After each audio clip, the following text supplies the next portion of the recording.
mRNA 백신은 바이러스의 유전 정보가 담긴 메신저 리보엑산을 활용한 백신을 말합니다.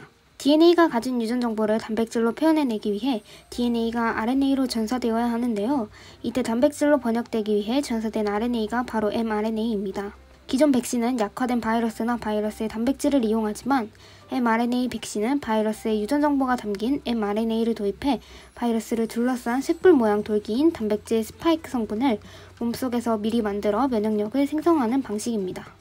mRNA 백신은 바이러스의 유전 정보만 알고 있다면 설계와 생산 기간이 짧다는 장점이 있고 바이러스가 직접 체내에 주입되지 않기 때문에 기존 백신보다 안전합니다. 하지만 RNA 분해 요소에 의해 RNA가 쉽게 분해되며 초저온 보관이 필요해 유통과 보관이 어렵다는 단점이 있습니다. 1980년대에는 세포 배양 없이 mRNA를 생산하는 시험관 전사가 도입되었습니다. 시험관 내에서 전사된 mRNA를 이용하여 백신 개발과 치료 목적으로 사용하려는 아이디어가 있었지만 이는 불안정하고 전달이 어렵다는 한계가 있었습니다. 그래서 mRNA를 보호할 수 있는 지질 시스템의 개발이 필요했습니다. 이전까지 과학자들은 리포솜이라는 지방막 구조를 이용해 mRNA를 포장하고 보호한 다음 세포막과 융합해 유전 물질을 세포에 전달했습니다. 1987년 말 로버트 말론은 분자 스튜를 만들기 위해 mRNA 가닥과 지방 방울을 혼합했는데요. 세포는 mRNA를 흡수하고 이로부터 단백질을 생산하기 시작했습니다. 이 발견이 큰 잠재력을 갖는다는 것을 깨닫고 말론은 1988년 1월 11일 세포에 전달된 mRNA에서 단백질을 생성할 수 있다면 RNA를 약물로 취급하는 것이 가능할 수 있다고 메모하게 됩니다. 그의 말에 진행된 말론의 실험은 개구리 배아가 RNA를 흡수한다는 것을 보여주었고 살아있는 유기체로 mRNA의 통과를 용이하게 하기 위해 지방방울을 사용하게 됩니다. 또 시험관 내에서 생산된 mRNA는 염증 반응을 일으켜 개발에 어려움을 겪었습니다. 이를 해결한 두 과학자가 있습니다. 바로 카탈린 카리코 교수와 드류 와이즈만 교수입니다. 이 두 과학자는 mRNA 백신 개발의 공로를 인정받아 2023년 노벨 생리의학상을 수상하기도 했습니다. 두 과학자는 다양한 RNA의 유형이 면역체계와 어떻게 상호작용하는지에 초점을 맞춘 협력을 시작하게 됩니다.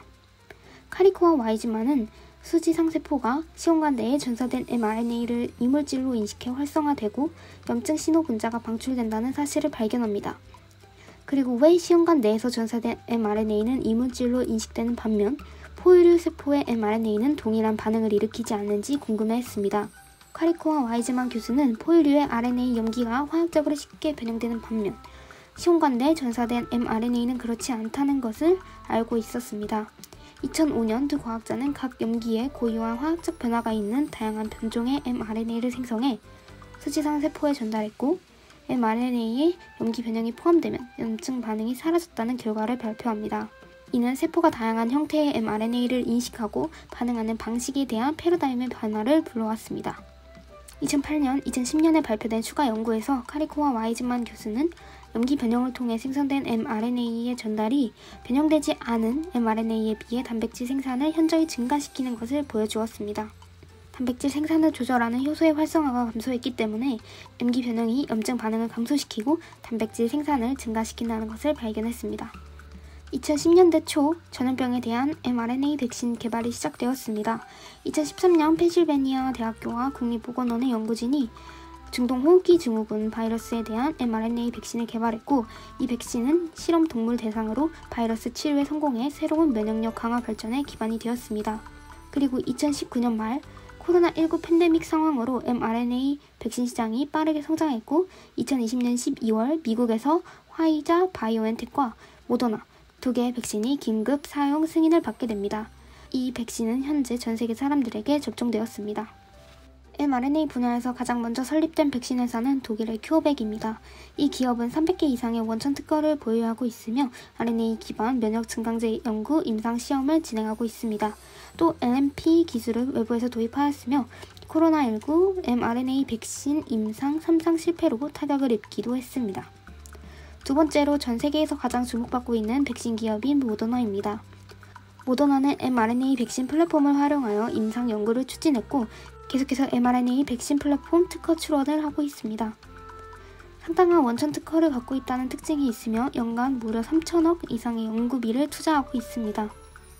마지막으로 화이자와 함께 코로나19 백신을 개발한 독일의 백신 기업 바이오엔텍입니다. 2019년 이전에는 감염병보다는 만성질환을 타깃으로 임상을 추진했으나 코로나19 이후 최근 감염병 제품 파이프라인을 강화하고 있습니다. mRNA 관련 원천 특허를 보유하고 있다는 특징이 있습니다. 2023년 노벨 생리의학상의 주인공이기도 했던 mRNA 백신. 우리를 팬데믹에서 벗어나게 해준 수많은 과학자들의 연구에 감사하며 다음에 더 유익한 영상으로 찾아오겠습니다.